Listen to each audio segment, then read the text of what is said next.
धक्का मुक्की को लेकर सियासत गर्मा गई है। वहीं इसी बीच संसद में हुई धक्का मुक्की कांड पर भाजपा द्वारा लगाए गए आरोपों पर राहुल गांधी ने सफाई दी है। राहुल गांधी ने कहा कि मुख्य मुद्दे की शुरुआत तब हुई जब गौतम अडानी मामले सामने आए थे। बीजेपी ने इस मामले को दबाने की कोशिश की। उसके बाद अमित शाह ने अम्बेडकर को लेकर बयान दिया। हम शुरुआत से कहते आए हैं कि बीजेपी की सोच एंटी अम्बेडकर है। राजस्थान के मुख्यमंत्री भजनलाल शर्मा ने अम्बेडकर विवाद पर कांग्रेस की आलोचना की है। उन्होंने कहा कि कांग्रेस ने कभी भी बाबा साहब अम्बेडकर का सम्मान नहीं किया। उन्होंने कहा कि कांग्रेस ने कभी भी बाबा साहब अम्बेडकर का सम्मान नहीं किया। पार्टी जानती है कि उसने उनका कितना अपमान किया है। गृह मंत्री अमित शाह जी द्वारा ये सब कहने के बाद कांग्रेस तिल मिला गई है। मैं पूछना चाहता हूं कि कांग्रेस ने भारत रत्न क्यों नहीं दिया। संसद परिसर में हुई धक्का मुक्की के बाद कांग्रेस की ओर से आयोजित की गई प्रेस कॉन्फ्रेंस के तुरंत बाद केंद्रीय मंत्री शिवराज सिंह चौहान ने इस मामले पर बात की। उन्होंने कहा कि अभी कांग्रेस अध्यक्ष खड़गे जी ने और राहुल गांधी जी ने प्रेस कॉन्फ्रेंस की है। हम सोच रहे हैं कि वो संसद में उनके द्वारा किए गए कुकृत्य की क्षमा मांगेंगे, लेकिन उन्होंने क्षमा नहीं मांगी। मुझे तो समझ ही नहीं आया कि उन्होंने प्रेस कॉन्फ्रेंस क्यों की। उस प्रेस कॉन्फ्रेंस में भी उनका अहंकार झलक रहा था।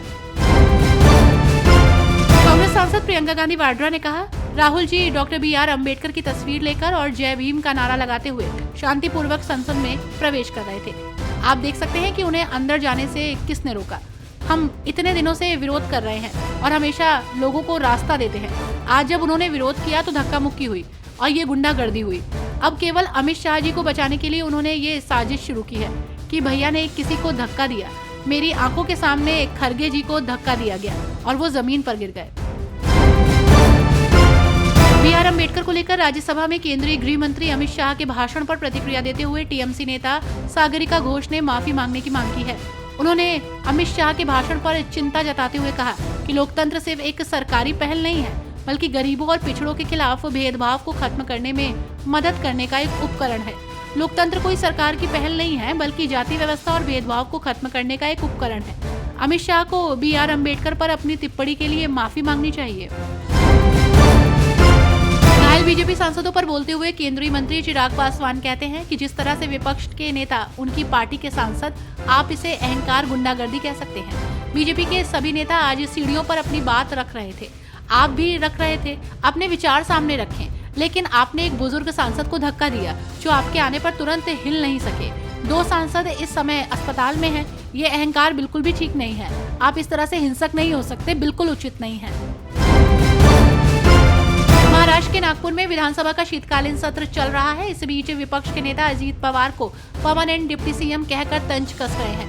राज्य के CM देवेंद्र फडणवीस ने इसी को लेकर अपनी प्रतिक्रिया दी। उन्होंने शुभकामनाएं देते हुए कहा कि अजीत पवार एक न एक दिन मुख्यमंत्री बनेंगे। पश्चिम बंगाल की श्रीरामपुर लोकसभा सीट से चौथी बार के सांसद कल्याण बनर्जी ने एक अजीबोगरीब बयान दिया। उन्होंने लोगों से अपील की कि अगर घर पर लड़कियां अकेली हों तो लोग डिलीवरी बॉय को घर में न घुसने दें। कल्याण बनर्जी ने इसके पीछे की वजह भी बताई। दरअसल हुगली जिले के श्रीरामपुर में एक डिलीवरी बॉय ने घर में अकेली लड़की को पाकर उसके साथ दुष्कर्म का प्रयास किया। कांग्रेस पार्टी के वरिष्ठ नेता और मध्य प्रदेश के पूर्व मुख्यमंत्री दिग्विजय सिंह ने संसद भवन की सुरक्षा व्यवस्था पर सवाल उठाया। उन्होंने कहा, संसद भवन में डंडे कैसे पहुंच गए? आखिर भाजपा सांसद डंडे लेकर कैसे संसद भवन के भीतर आ गए? उन्होंने CISF की सुरक्षा पर भी सवाल उठाया। दिग्विजय सिंह ने कहा कि कुछ समय पहले ही संसद भवन की सुरक्षा की जिम्मेदारी CISF को सौंपी गई है। बसपा प्रमुख मायावती ने कहा कि भारतीय संविधान के निर्माता और दलितों और अन्य उपेक्षित वर्गों के मसीहा डॉक्टर भीमराव अम्बेडकर के बारे में संसद में अमित शाह द्वारा इस्तेमाल किए गए शब्दों से बाबा साहब की गरिमा और अस्तित्व को गहरी ठेस पहुंची है और एक तरह से उनका अपमान हुआ। अब पूरे देश में उनके अनुयायियों में जबरदस्त गुस्सा और आक्रोश है। उन्हें अपने ये शब्द वापस लेने चाहिए और इसके लिए पश्चाताप भी करना चाहिए।